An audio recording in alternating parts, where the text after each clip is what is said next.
right, so it's just an informal course retrospective, so we can go ahead and start now. In any case, I've got to get over to the Carson Center quick and then back here really quick. So we'll go ahead and we probably won't be all that long. I just want to, talk about where we've been, what we've done, and where you're going for the future, which is exactly what a retrospective is. Retrospective, it comes from what you've basically been doing this semester. This course is structured intentionally like an agile software development kind of process, where you define these sprints. Typically they're 4 weeks, but for us it's going to be 2 weeks because it's a course. But at the beginning of the sprint, you commit to a certain amount of work. Then at the end of the sprint, you work, and then at the end of the sprint, you have a retrospective. What went well? What didn't go so well, and what can we do to improve in the future? And you do this on every single sprint because 4 weeks you can improve, 4 weeks you can improve, 4 weeks you can improve, etc. So often, self-reflection, self-retrospective, often with a feedback loop mechanism of what can we do better to not have those things that didn't go so well happen, or what went well, and so we need to repeat those things, right? Your opportunity to tell me is the course evaluation. So far, 7 out of 15 in this course, in this section, have filled that out. Please be thoughtful. Please be constructive in your criticism. If you've got something that you thought sucked, great. Tell me why it sucked, right? If you've got something that went great, then tell me why it went great, right? For example, using this hybrid mode that I've been using for at least the last 4 years before COVID. Did it work out, right? What have you learned this semester, right? And you may or may not have learned all of these things, or you may have already known some of them. You might have also learned it or appreciated it at a different level than other people, but one of those things is soft skills. Now, in this course, not many people teamed up, so you didn't get direct, experience with teamwork. But if you ever discussed anything with anybody else in the course or outside the course or something, that counts as teamwork, even if you didn't, team up for the actual project. Conflict resolution, dealing with others, right? And again, this is mostly from the main section where we had a lot of people, they teamed up, they realized that their partner really wasn't working out, or that it could be just a simple matter of their schedules didn't work out, or they weren't, at worst, they weren't pulling their own weight, so they went off and re-partnered with somebody else, right? That kind of conflict resolution, dealing with people, understanding how other people work, understanding how you yourself work as opposed to other people work, right? People management skills. You may not have gotten a lot of that, but trust me, these are the kind of soft skills that are going to be absolutely necessary in your lives, right? And it's not something that you can read a book about. There are plenty of books about it. But only when you actually, have to do it in real life, do you actually learn how to deal with other people, right? Having that, what they call emotional intelligence, to understand what motivates other people, how to deal with other people, right? Whether or not, this is a difficult person, but if you just let them sit there and rant for a while, then they quiet down. That's how you deal with it. Just shut up and let the fire burn out, right? Or coordination with other people, right? Hopefully you've expanded your toolbox, so you've got a second, third, fourth, or fifth programming language under your tool belt now. You have exposure to object-oriented programming, SQL, and hopefully Git. If you're not using Git on a daily basis, you might be doing something wrong, right? Git is, even if you don't use the full range of features that Git offers, the feature branching and then merging and all that kind of stuff, you should still be using Git at least as a backup, right? If you're working on a project, or you're like an English paper or something like that, check it into a Git repo, and now you've got a free automatic backup that you can access anywhere across the world. I mentioned, I didn't show it, but I mentioned that today that I'll plug myself, that I designed a baseball scorecard. Where is it? What's it called? Where can I search? nobody probably cares about baseball or scoring baseball, but I can't search your own repositories. Yeah, where I'm not seeing. Spread by overview. Oh, thank you. There we go. And then baseball. There we go. I just put on my baseball scorecard so that I had a record of why I did things a certain way and that I could keep track of all my changes. For example, I anticipated that the DH would be coming, the designated hitter rule would be coming to the National League a year ago when I made this. And so, okay, well, I'm only going to have 9 batting slots for no substitution. Then more, here it is. Here's my baseball scorecard that I made, right? And I put it on here on GitHub just because so I would one have a backup, but then 2, when I went to the print shop to print these out, I didn't want to have to take a stupid thumbnail drive with me, right? But now it's publicly accessible anywhere in the world, right? Don't think of Git just as code. You can think of it as any electronic files whatsoever. And it is start using it on a daily basis because it is a daily, kind of a daily basis kind of tool. Right? Hopefully, you have more perspective and experience working on a larger project. And again, the project that you did for this semester, it's still a fraction of what a real project would actually be. But likewise, on a real project, you're going to have an entire team or dozens of people working on it. With even more niche responsibilities for each. Yeah. Is the part that we work on more like back-end things? More back-end, yeah. I mean, you basically did a middle tier, what's called a middle tier and a database tier. Okay. With 3-tier architecture, there's a front end, there's a middle tier, and then a back-end database. And you worked here. The front end for you was just putting stuff out to the standard output. If it were a web app or something like that, like in labs 9 and 10, when you had the albums database, it didn't work this year because Eclipse was being broken, but we designed a front end around that that then accessed your data from the middle tier. The middle tier speaks to the data tier and then all back and forth. And that's just 3-tier architecture.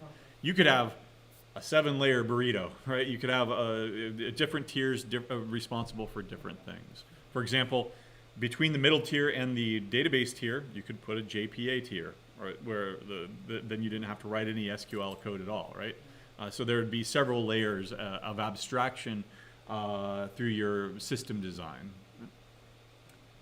You also have some exposure to technical writing with your design document, your IEEE design document that you had to maintain throughout the semester, and then of course turn in by this Friday midnight with your final version. Right? And hopefully you took all of our feedback throughout the semester, improved it, and seen what it looks like to do technical writing. That's an extremely valuable skill. If you remember back to that lecture where we brought in somebody from the writing center, right? That is a high demand skill, but then low. The employers say that not many people fulfill that kind of demand, right? That they don't have those skills, and it shows through not just with writing a technical document, not writing a technical or a user manual or something like that, but also writing basic documentation in your code, Java docs, writing an email when you get into an actual job, formulating a coherent email and sending it off. So that other people actually read it in a business-like manner, right? That's totally a skill that is very similar to technical writing. Hopefully you have a better understanding of technical debt. And again, this is the honors course, so it's not that big of an issue. We'll see the grade distributions here in a second. But, in the industry, we called it eating your own dog food. So if management ever made a policy, like you have to be here on Thursdays starting at 6 o'clock instead, and management doesn't show up at 6 o'clock, well, they're not eating their own dog food then, are they? Right?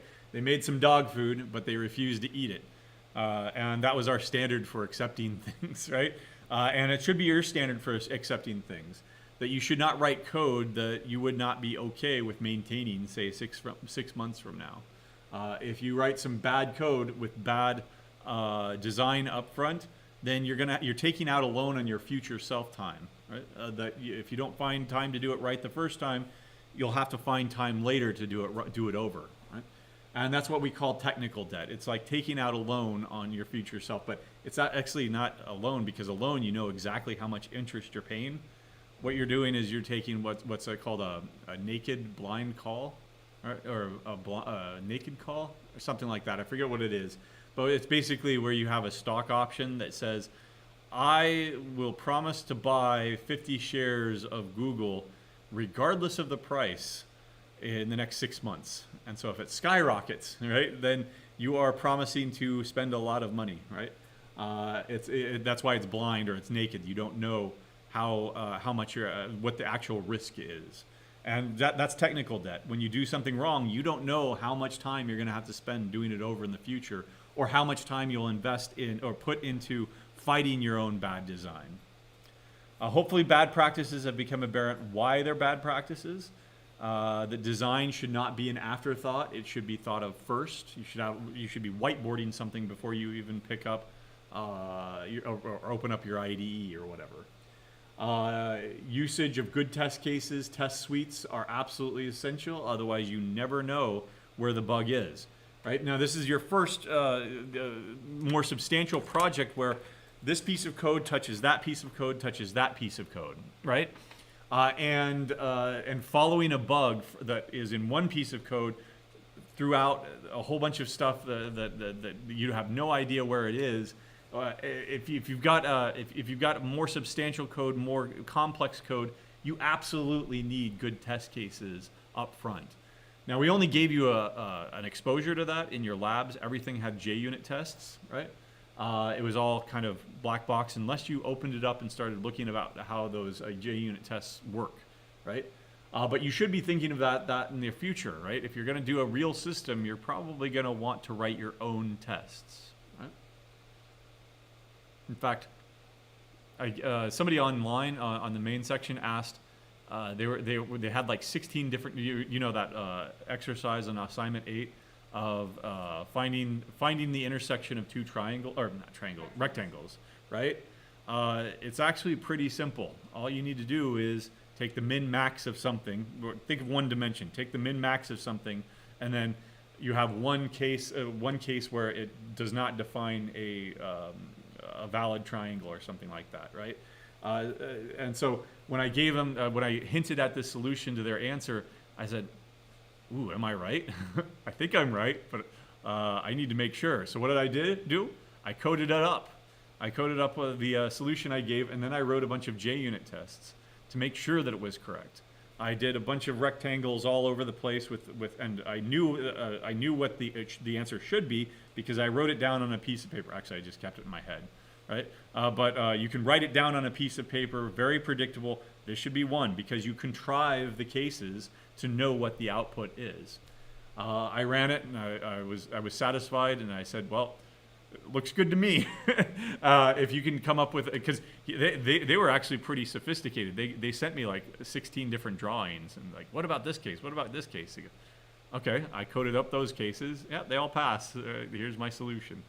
Now, if you find another one that you don't think works, send it to me and I'll run it through my JUnit tests, right?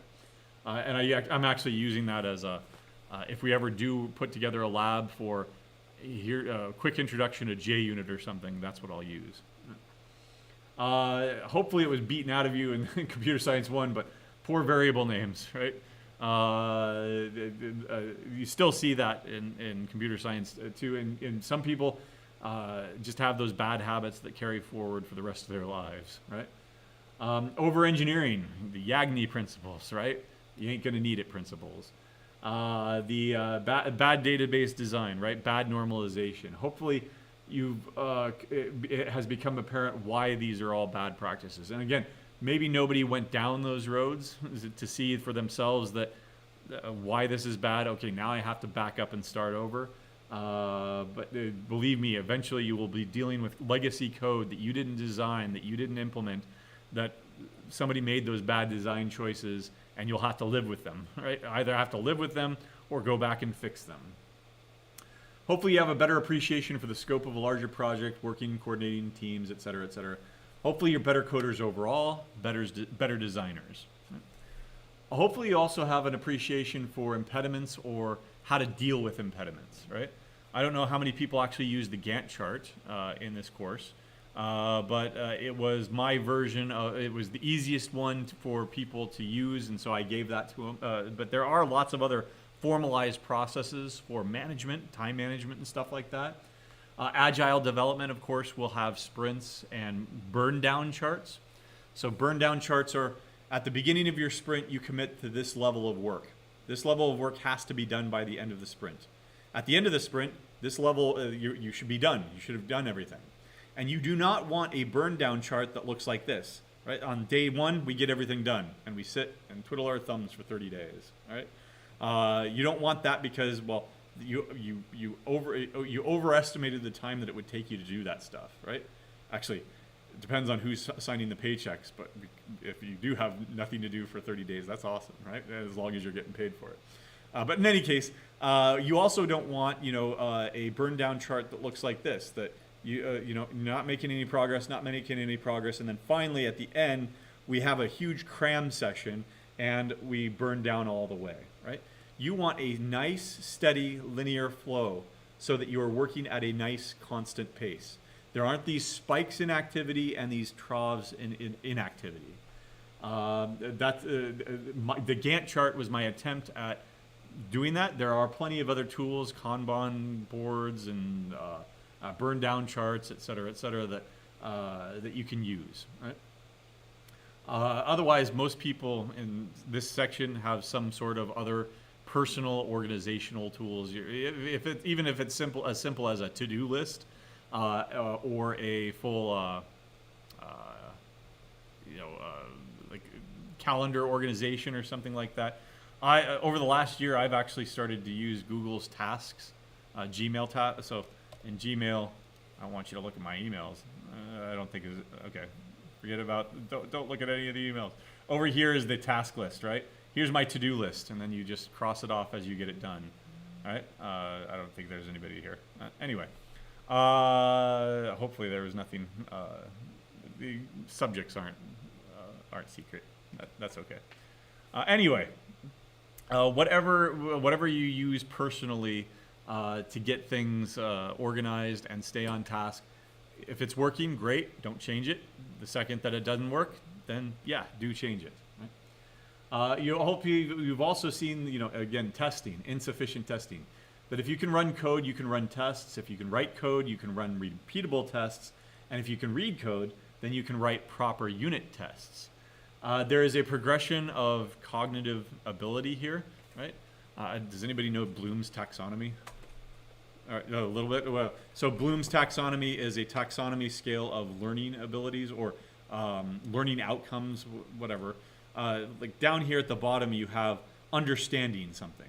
And then up here, the highest load of cognitive ability is creating something, right? For code or for code creation, it's the other way around, right? That you can create code, right, pretty easily. But to understand code, somebody else's code or your code from, say, 6 months ago, that requires a lot more understanding and ability and cognitive load than it does to simply just rewrite it. That's why systems get rewritten all the time. Right? You take a look at this code. I don't understand one thing. I want to rewrite it. Right? Everybody wants to rewrite it because they don't have the higher order cognitive skills to read somebody else's code, find where the bug is, and then fix it. Right? If you do have that high cognitive skill, then writing proper unit tests is where you should be as far as testing. Right? These are the summary, the skills outcomes that I enumerated on day one. That you should be able to more easily pick up and learn a new programming language on your own. So, the perennial complaint is we don't have any game development courses, or we don't have any web development courses. We do. Nobody taught me. I don't know. What's a popular framework right now?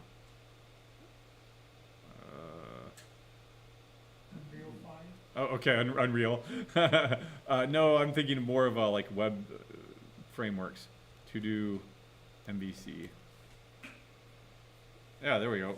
To do MVC. So Oh, there we go. All of those JavaScript frameworks. Backbone, Dojo, Angular, right? What's the most popular right now? I have no idea. React, maybe?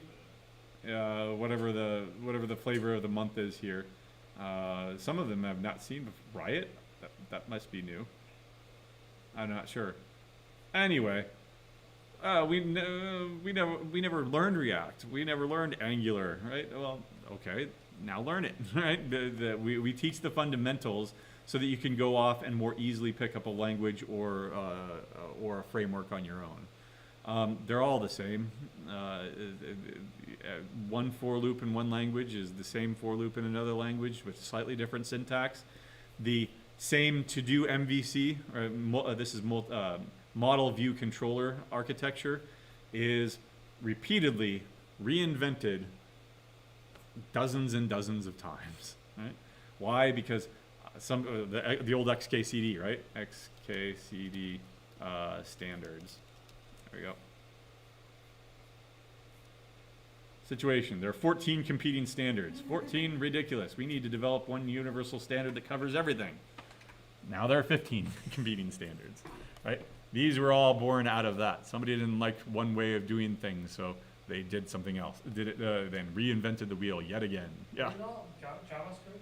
That's all JavaScript. Different kinds of. Well, TypeScript plus Angular, but yeah, most of these will probably be either vanilla JavaScript or some additional libraries. Yeah. Don't ask me. It's a wild, wild west with JavaScript, and we were promised JavaScript would go away a long time ago, and that we would have transpilers for JavaScript 5-10 years ago, whatever it was, and it still hasn't happened. Right? Anyway, you should be able to recognize, use, design, and appreciate programs with an object-oriented programming flavor. Design a database-backed application from scratch given a general problem statement. Understand and implement basic data structures, as well as to recognize how and when to leverage appropriate simple data structures, and to identify and analyze basic algorithms. One of the big difference makers, I think, at least at UNL, is this one right here. I've seen syllabi from computer science courses from dozens and dozens of different universities, and none of them have ever done it like we do it with database from the start, databases from like so early in the curriculum. In fact, a lot of curriculums, even the ACM or the IEEE curriculum, databases, yeah, that can be a separate elective class, right? How can you work in today's world without exposure to databases? Right? That doesn't make any sense to me. But in any case, we've integrated it with our Computer Science 2 course for a very long time now, and it's absolutely a game changer, I think. Right? It happened before I was here, by the way. Right? It's not something I did. Right? Although, back when I took this course over, I think it was in C++, so good luck connecting to a database through C++ and making it make sense. You have ODBC or whatever. It was terrible. Right? Anyway. Smart data structures and dumb code works a lot better than the other way around. Eric S. Raymond again, right? Going back to your first assignment, how you wanted to calculate how many games a publisher had published according to that CSV file. What data structures did you pull off the shelf immediately when you first did it? Maybe none? Maybe just strings? Maybe an array? Right? What data structures would you pull off the shelf now in order to get that done? I would do a map and a set. Right? You map a publisher to a set of its games, right? And that entire code should have been no more than 5 or 6 lines of code, right? Of actually, iterating over the data and computing the results, right? So you should be asking yourself when you approach a problem at the end of this course, what entities or objects would be appropriate to model this problem? What objects do I need to design to interact and solve the problem? And what data structures can I pull off the shelf to solve this problem with the minimum amount of code possible? An example at the end of the course is heap sort, right? Sorting algorithms, quick sort, merge sort, very clever code, right? No data structures at all. But with a heap, what you can do is you can throw stuff into the heap, pull stuff out of the heap, and you've sorted it, right? Super dumb code. Put stuff in, take stuff out. Smart data structure in that when you take stuff out, it's automatically sorted. Right? The big takeaway is you may have done some things wrong, or maybe a lot of things poorly, but next time you'll do it correct from the start. Right? This is something I usually do with multi-tier architecture, but I thought it was important enough to bring you over here. Whether or not you consider yourself a computer scientist, a computer engineer, software engineer, whatever, or in the future a data scientist or whatever, right? Doesn't really matter. You all have to be lawyers to an extent, right? Can I use this software without somebody coming and suing me, right? Philosophers and thinkers, right? You have to think about the problem, think about approaches to the problem, think into the future. What if I do take this approach? What are some of the roadblocks that I'm going to hit down the road, right? You have to be managers, because the vast majority of software development teams are self-managed especially in the agile world, where you don't have a direct manager. You have a stakeholder that says, I want this, I want this, I want this, and then you manage yourselves and say, we can deliver that, but not that, or at least not this sprint. That'll take us 3 sprints, right? You have to manage. A team manages each other and manages themselves, right? You have to be a designer and a creator, right? The coding process is mostly design, and it is a creative process. It's not like drawing or a fine arts creative process, which I would not be able to do at all. Right? If I was gonna, even if I draw a diagram, I program it. Right? I just say, all right, put this at 0, 0, put that at 0, 1. And then interpolate a line between them using this spline. Right? I would not be able to draw it at all. Right? But it is still a creative process. You have to be writers, of course, because you have to communicate not just with computers by writing code, but you have to communicate with other people, in which case you have to write very clear, very good English, right? And communicate your ideas to each other. And I would say that not just writing, but also oral communication skills. Being able to collect your thoughts and get your thoughts out when you're speaking directly to somebody. Right? And only at the very end do I put programmers, right? Right? The vast majority of your time in the real world would be those other things. And then some small fragment of your time actually programming code. Because remember, reading code reading and understanding what's going on takes way higher cognitive load than it does to actually write it. And that's the majority of where you will spend your time, looking at other people's codes. You don't get to reinvent the wheel every single time you want to do something. Yeah. So then, like in real world situation for a software development team, that was kind of similar. So they don't. So do they like choose someone to talk to the person? In an agile, in Scrum Agile, the setup is usually 4 to 6 team members, something like that. And then you have an external Scrum Master who is responsible for getting the team the things that they need and taking care of impediments.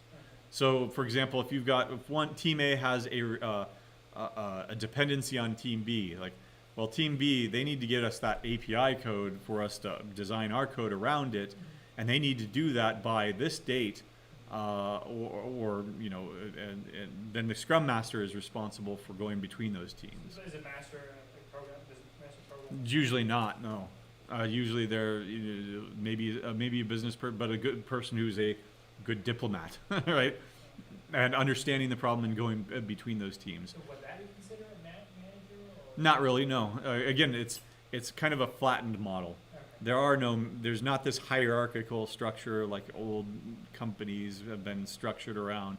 Instead, you've got each team manages. Like literally, what you would do is you would start each sprint by having a planning meeting, and each one of you would go, all right, well, this is what the stakeholder wants.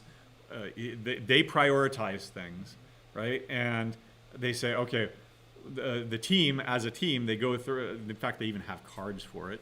I estimate that will take 40 points, whatever points means. It's just a made-up unit. And we've got 150 points to spend in this sprint. And it's all just an estimate, too. But you can say, I disagree with that. I think that's only 25 points because we can leverage this thing over here. Okay, well, well, to leverage that thing, we need this thing over here, so that's 35 points. All right, consensus is reached. That's 35 points. And so then you say, all right, well, we only have 150 points to spare. And you prioritize this. These are the things that we're committing to for the sprint, right? And then those are the only things that we work on in those sprint. And oh, something came up, or no, we want to change in that. Okay, great. Talk to us in 4 weeks when we're done with this sprint.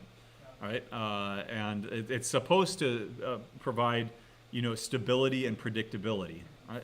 So, That's an ideal situation. Right? so our estimates usually wrong or something? Usually, up, down. YouYou get better at estimating things as you get, more experienced. You don't want to underestimate, of course, because then you're not delivering on reasonable products or whatever. Right? Yep. That's how Scrum Agile usually works. Right? There are the stats for the main section if you want to take a look at them. Otherwise, here are the stats for this section. There were 15 enrolled. Nobody withdrew. Excellent. 13 A's, including 4 greater than 100s, 2 B's, and nothing else. Right? Is your bonus points? Yeah, I graded it out of a certain amount, and what was it? Assignment 4 or 5 or something? Because we were unclear. I think it was the database one because we were unclear on what we should have done in the join table to ensure unique pairs. That's something that we've usually done in that assignment. But then in this assignment, I just left it in there because, yeah, sure. But then, well, no, thinking about that, certainly you could buy 50 shares of Google stock on today and then another 50 shares tomorrow. Why shouldn't you be allowed to have 2 different things? And so that was an artifact of the fact that we introduced purchase dates in this version. And like, oh, I never thought about that. So we made it out of a lower amount. Right?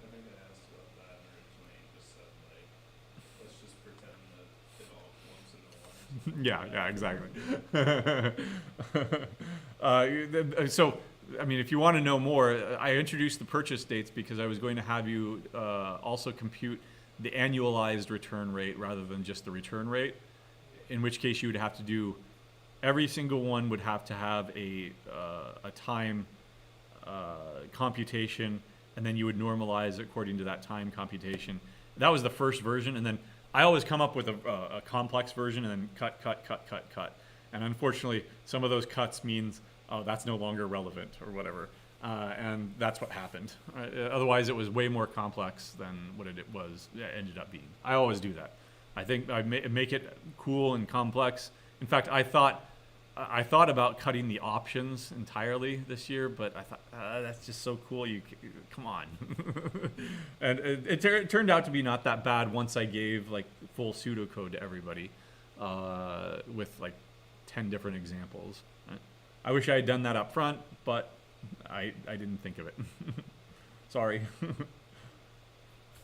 What remains? All right, you still have assignment 8 and your design document due tomorrow at midnight, right? Both of them are PDF grade design documents. Well, an entire English department would go away. I don't want to say that, but their lives would be a hell of a lot easier. Right? There is something called Grammarly, right? If you've used that. Yeah, it's not that sophisticated either, right? Right. It's an automated thing still, right? And I don't know, Grammarly doesn't seem all that much better than just using Word, right? I've never seen anything that was like a game changer in Grammarly. But anyway, no final exam, of course, because it is a project-based course. All formative assessment, no summative assessment, as the ed psych people would say. The final stats, of course, will be posted. I don't anticipate much difference here, though, than what we've got. This is up through and including Assignment 7, by the way. Assignment 7 has not been released, but it has been graded. Okay. Where do you go from here? All right, remember retrospective. What went well, what didn't go so well. where do you go from here, basically? Most of you took 235 this semester? Okay, if not, you'll be taking that eventually. 310, again, I extend my offer invitation to join 310H this fall. Otherwise, 310 is being offered in the second 5-week session. It is online. I'm not the instructor for it, so don't ask me anything about it. Otherwise, there are 2 other main sections this fall scheduled currently. I think Brady Garvin is teaching one of them. I don't know who the other one is. So that's more data structures, more algorithms, more programming, more theory, more, right? They asked me about it in the morning section, and I just showed them the GitHub. So I've got Computer Science 1, Computer Science 2. I've also got Computer Science 3 here. I'll draw your, I mean, if you want it in a nutshell, it's this, come on, there we go. It's the second quote right here. If you want to be a good programmer, just program every day for 2 years. If you want to be a world-class programmer, you can program every day for 10 years. Or you can program every day for 2 years and take an algorithms class. Right? Again, it will train you to recognize that's a graph problem. I know a problem, I mean, it doesn't say that it's a graph problem, but I can model that as a graph problem, and then I can bring this graph algorithm that I know about to bear, and I've solved the problem. Done, right? Being able to recognize when that's possible, and also when that's not possible, and tell somebody, nope, nobody knows how to solve that, right? Or, I know that that's not solvable, right? It gets into NP completeness and decidability and more theory stuff. Otherwise, that's Computer Science 3. The rest of your curriculum, I don't know. It could be Calc 2, Calc 3, differential equations. What else is out there? Then your Gen Eds, like your Physics 2, Physics 3, I don't know. Then your General Eds of History of Rock or something like that. I don't know. If you're looking for cooler stuff rather than, you know, not to put down History of Rock or anything, but it's the Rocks for Jocks, but for fine and performing arts, right? If you want to take something a little bit more akin to your discipline or your interests, Carson Center is doing some amazing things. Robert Tooney over there is a new hire, and he's got plenty of things that would fit into the fine and performing arts mold that are computational art, basically. Over in the Carson Center. So to know about that kind of stuff, join our Discord, right? Join this SAB Student Advisory Board Discord. Anytime somebody sends me stuff like that, I throw it up on the Discord, and so you could be aware of it, right? Professionally, internships. We'll talk about that in a second here, but keep frosty. Even if you don't do an internship this summer, learn a new language. Learn one of those stupid frameworks, right? Just so that you could say, yeah, I know what React is, right? And I know why it sucks. And here's the in an interview. Here's the positives. Here are the minuses. Yeah, I can walk myself around React or whatever, right?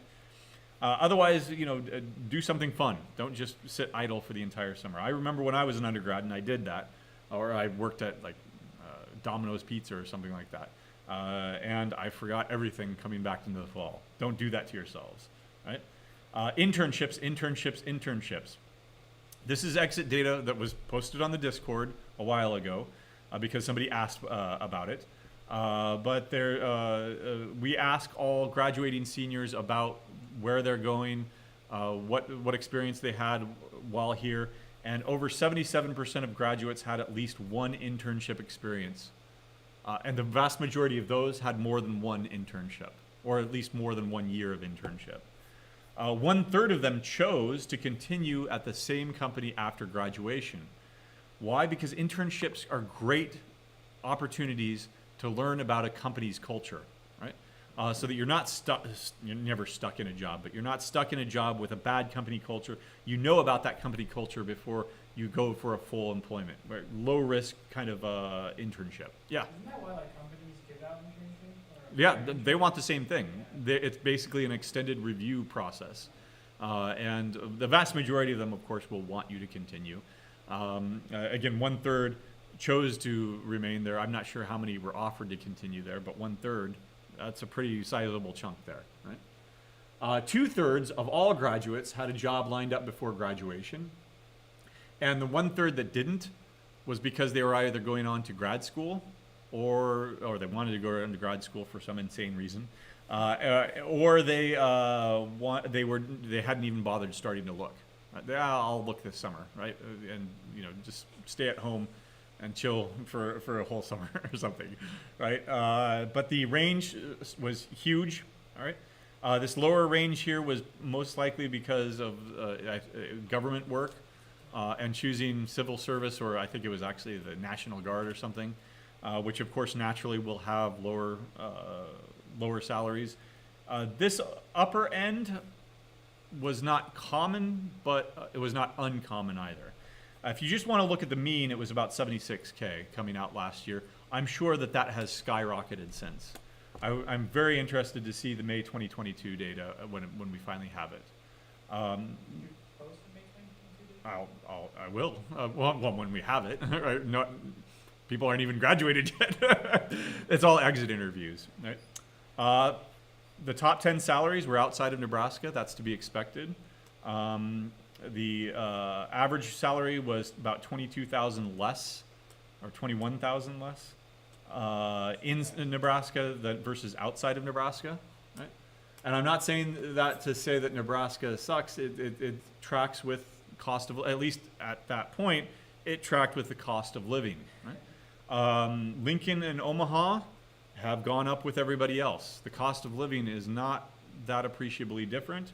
And so this salary disparity is concerning if you are a business owner here.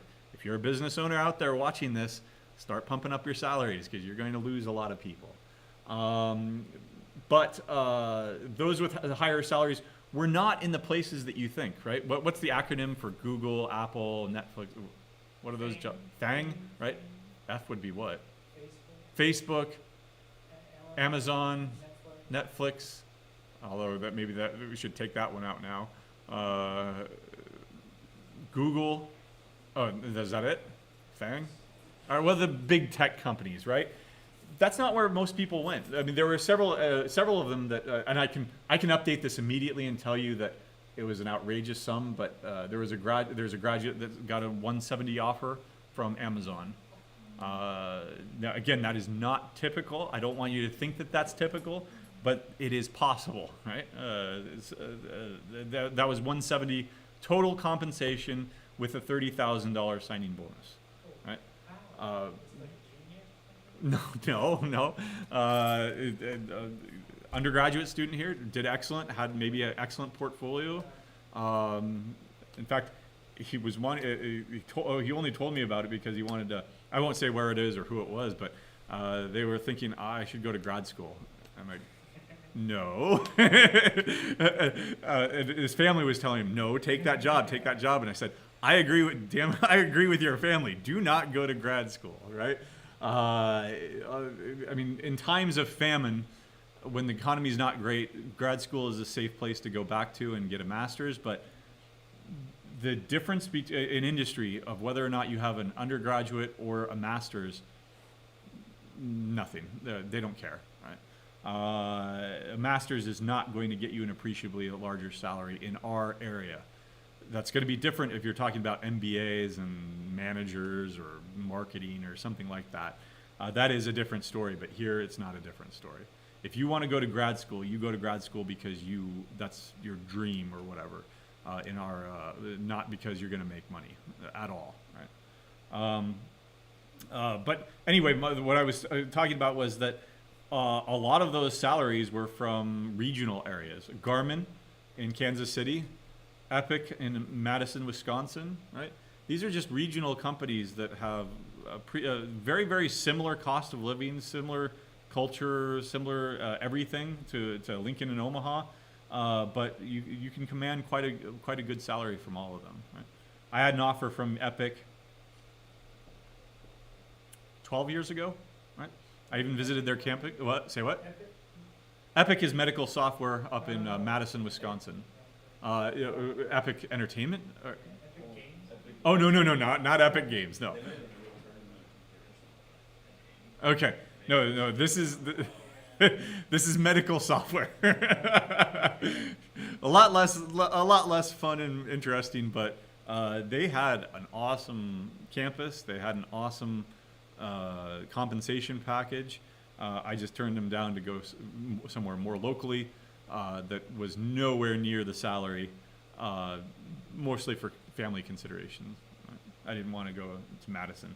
Although I'm wishing now maybe that I had, because it's just a 2-hour trip down to Wrigley, right? A 2-3 hour trip down to Wrigley, and now it's a 8-hour drive over to Wrigley, in Wrigley Field in Chicago Cubs, right? In Chicago. Right. All right. So if you're interested in who they are, right, locally, the question was asked on the Discord. Well, what are the companies locally that people have gone to? And so I cracked all those, all that data, and I pulled out. Oh, where is it? Somewhere. Can you go see the past Discord thing? Yeah, that's what I'm doing right now. I had to find it, and I'm trying to find the other one that I posted where I think it was much later, actually. So if you're like join recently, you can go back. Oh yeah. Come out and run with us, please. At some point. Amazon recruiting right there. What was that? What is sales engineering? I don't know. There's Jaden. What was that one? Oh, okay, here we go. Here it is. So, I mean, they asked, well, what about local companies? Because somebody was thinking about coming here, but they wanted, well, Lincoln, Omaha, I don't know anything about that. It must be all corn everywhere. No, these are, I just pulled out just the local companies, took out all the duplicates of where our students either got a job or had an internship. This is Lincoln and Omaha right here. And these are some of the ones that were listed. Right? Very few of them are tech companies. Like Fiserv is a financial software company, right? Mutual of Omaha is an insurance company. Kiewit is a construction company, right? But there's no such thing as a company without technology, right? Anymore. All of them have a substantial number of, there's my old employer, Werner, they're a trucking company, right? And we wrote genetic algorithms for load consolidation and routing and stuff like that, right? Yeah. So people, like a lot of companies choose to do these things in-house instead of. Yeah, that's what they like. Werner had may still have 200-300 IT and software developers sitting in their office, right? They've got thousands of drivers and thousands of trucks, but still a huge IT team to make all the software work and automate as much as possible. Right? So there's like a continued development process. Oh yeah. It's not. No software is just one and done. Right? Has to be maintenance. Features change, business requirements change, and evolve. Right? Bosch is a tool company, right? I don't know. Does anybody have a summer internship that they want to share? No? Okay. All right. Online, if you've got any, we've got one person watching, and that's probably me. I'm streaming it to make sure it works. Oh well. We're all lonely here. Anyway, departmental, where do you go from here? Stay in touch. That Discord that I was talking about just now, make sure that you join if you haven't joined already. Stay engaged with Bits and Bytes. That's where we put all of the job postings. If somebody sends us job postings, we just say, we'll put it on Bits and Bytes. And sometimes they push it out through the Discord. If not, that's where I put stuff. I always make sure to send it to our social media, Bits and Bytes, and then I just post it directly on Discord. But there's your invite QR code to get on there. Right. Thank you for taking this course. Thank you to all the students who helped on Piazza. It was the traffic on the H section was much less, but there were still folks that helped out on there. Thank you to the learning assistants, Martin and all the rest. The course leader Martin, David, and Alex that all helped, and all of them from the main section too. It's just one big giant pool. that helped with the grading and the assessment and the mentoring and everything else. Thanks to you for taking this class, and I wish you a happy and productive summer, right? So find something to do, even if it's just, again, running so that you can come out and join us next year. Do we have, where was that picture? Oh, well, nope. Or designing a video game. So, or reading books or whatever, right? Make a summer reading list and stick to it. First on the reading list is go through the last year of Discord posts. See what you missed. Any questions? Make sure that you're filling out that course evaluation. Again, only 7 out of 15 have done so. And encourage anybody who was not here and who's not streaming to do so before the deadline. All right? I have a question about Yeah, go ahead.